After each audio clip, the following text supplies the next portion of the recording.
बच्चों, कक्षा 11 भौतिक विज्ञान की ऑनलाइन कक्षा में आपका स्वागत है।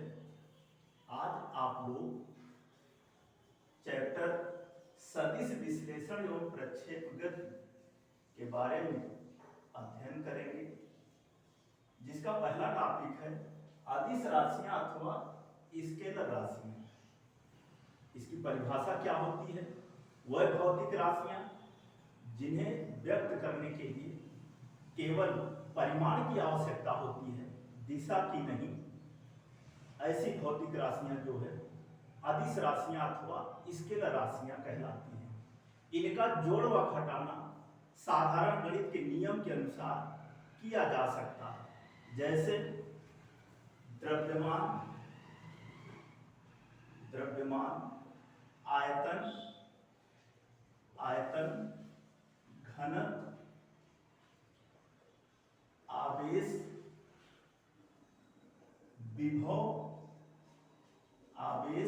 विभव, कार्य, ऊर्जा, शक्ति आदि। ये सब जो है अदिश राशियों के उदाहरण है। एक बार आप फिर से जान लीजिए, हमने कहा कि वह भौतिक राशियां जिन्हें व्यक्त करने के लिए केवल परिमाण की आवश्यकता होती है, दिशा की नहीं। अदिश राशियां अथवा स्केलर राशियां कहलाती हैं। इन राशियों का जोड़, घटाना, गुणा व भाग साधारण गणित के नियम के अनुसार किया जा सकता है। उदाहरण के तौर से जैसे मैंने किया आपके सामने लिखा है, द्रव्यमान, आयतन, घनत्व, आवेश, विभव, कार्य, ऊर्जा, शक्ति आदि। ये सब अदिश राशियों के उदाहरण हैं। अगला टॉपिक सदिश राशियां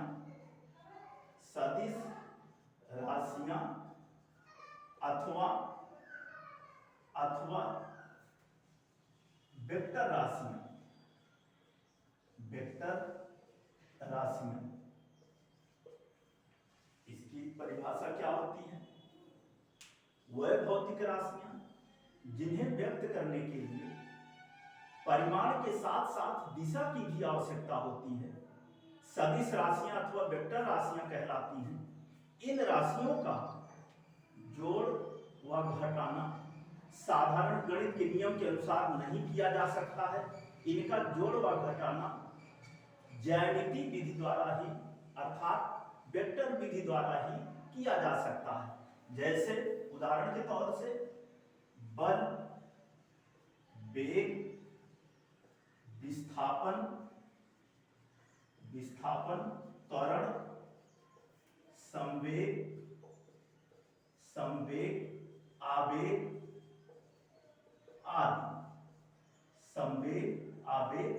आदि। ये सदिश राशियों के उदाहरण हैं। हमने इसकी परिभाषा में कहा कि वह भौतिक राशियां जिन्हें व्यक्त करने के लिए परिमाण के साथ साथ दिशा की भी आवश्यकता होती है, ऐसी राशियां जो है सदिश राशियां अथवा वेक्टर राशियां कहलाती हैं। इन राशियों का जोड़, घटाना साधारण गणित के नियम के अनुसार नहीं किया जा सकता है। इनका जोड़ और घटाना वेक्टर विधि द्वारा ही किया जा सकता है। अगला टॉपिक सदिश राशियों का निरूपण। सदिश राशियों का निरूपण।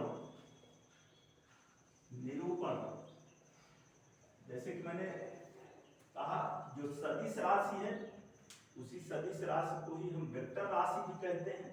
किसी भी वेक्टर राशि को एक तीर द्वारा प्रदर्शित किया जाता है। जैसे कि हम चित्र में आपको दिखा रहे हैं, यह एक तीर है। किसी भी सदिश राशि को एक तीर द्वारा प्रदर्शित किया जाता है। इस तीर की जो लंबाई है वह उस राशि के परिमाण को व्यक्त करती है, और इस तीर की जो नोक है वह उस राशि की दिशा को व्यक्त करती है। हम मान लेते हैं कि कोई वेक्टर है वेक्टर ए जिसका परिमाण ए है तो उसको हम वेक्टर के रूप में वेक्टर ए लिखेंगे। तो यहाँ पर यह वेक्टर ए है, इस वेक्टर ए का परिमाण और इसकी जो नोक है वही इस वेक्टर की दिशा को प्रदर्शित करती है। अगला टॉपिक समान वेक्टर। समान वेक्टर, समान वेक्टर, समान वेक्टर क्या है, इसकी परिभाषा क्या है? ऐसे दो समांतर वेक्टर जिनके परिमाण व दिशाएं दोनों समान होती हैं समान वेक्टर कहलाते हैं।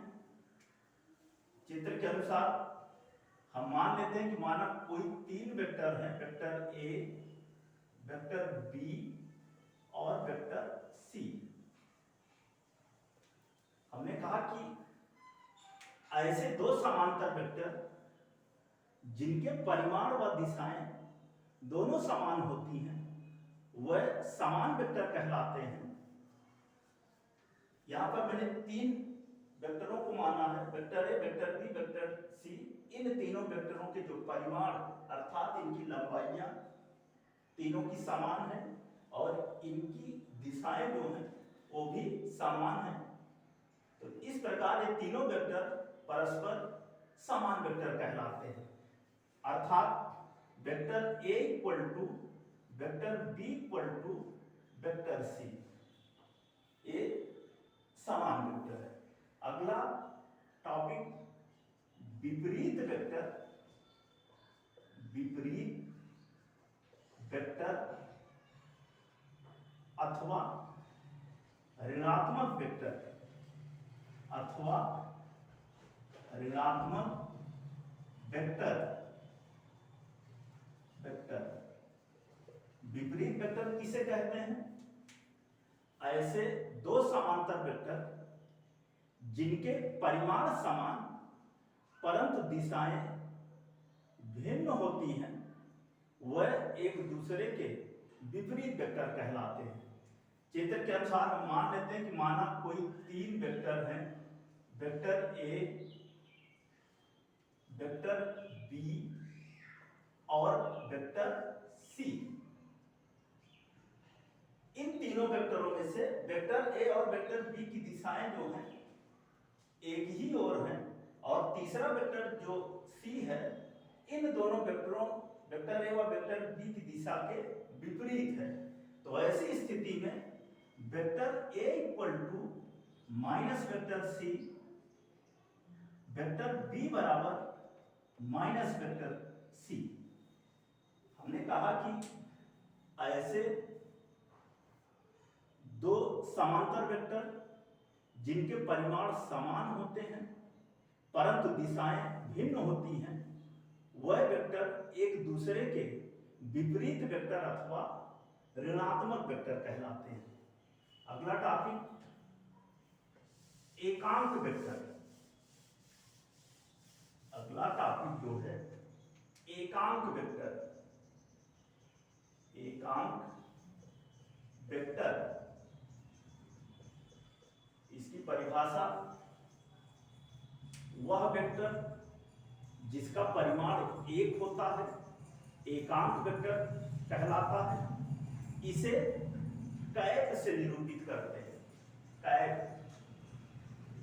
कैप से निरूपित करते हैं यदि कोई वेक्टर वेक्टर ए है और इस वेक्टर का जो परिमाण है वह ए है, तब ऐसी स्थिति में एकांक वेक्टर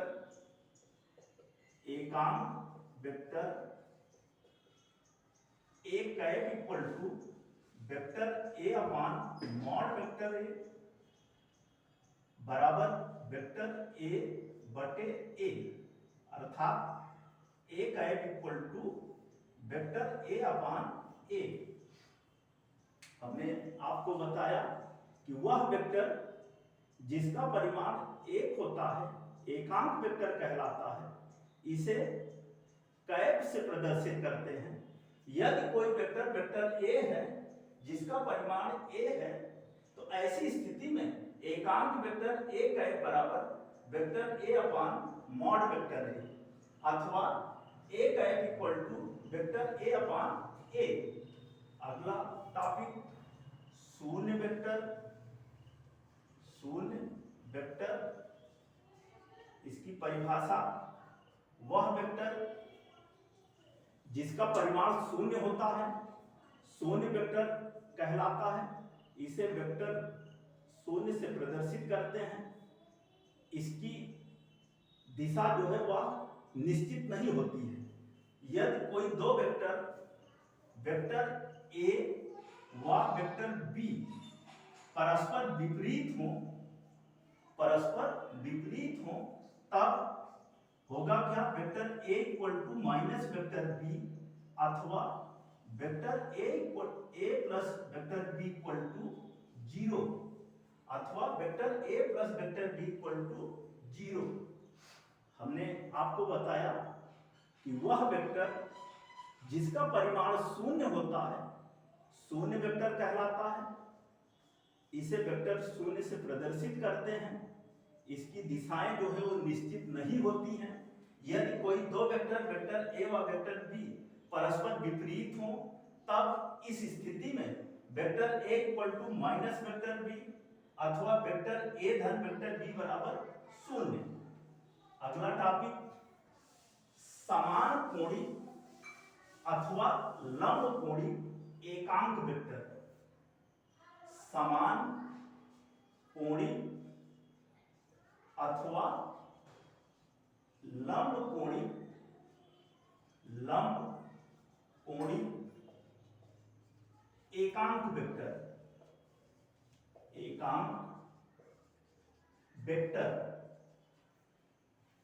चित्र के माध्यम से देखते हैं।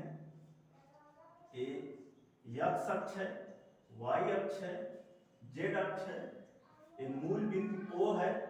एक्स अक्ष के अनुदिश एकांक वेक्टर आई कैप, वाई अक्ष के अनुदिश एकांक वेक्टर जे कैप, और जेड अक्ष के अनुदिश एकांक वेक्टर के कैप। तो इसी चित्र के ही माध्यम से हम इसे परिभाषित कर सकते हैं। परस्पर लंबवत अक्षों एक्स अक्ष, वाई अक्ष और जेड अक्ष के अनुदिश एकांक वेक्टरों vector i cap, vector j cap और वेक्टर के कैप को ही लंब कोणिक अथवा समान कोणिक एकांक वेक्टर कहते हैं। अर्थात आई कैप, एकांक वेक्टर आई कैप बराबर mod vector j cap equal to mod vector k cap. Mod vector i cap equal to mod vector j cap equal to mod vector k cap. अगला topic अनुरूप vector.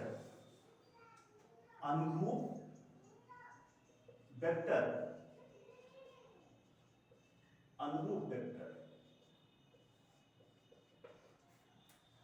ऐसे vector जिनकी दिशाएं समान होती हैं परंतु परिमाण भिन्न होता है, वह वेक्टर जो है अनुरूप वेक्टर कहलाते हैं।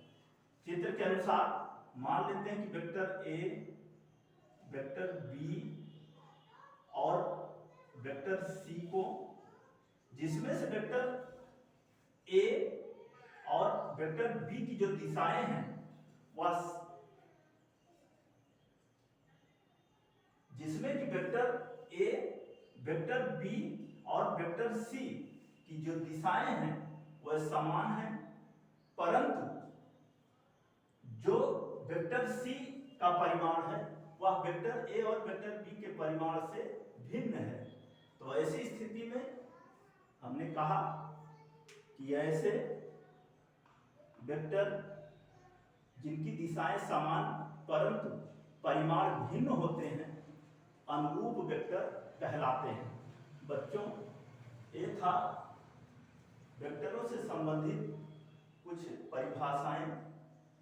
आप इस वीडियो को अच्छे से देखें और इन परिभाषाओं को समझें। इसके आगे के टॉपिक को हम आपको अगली वीडियो में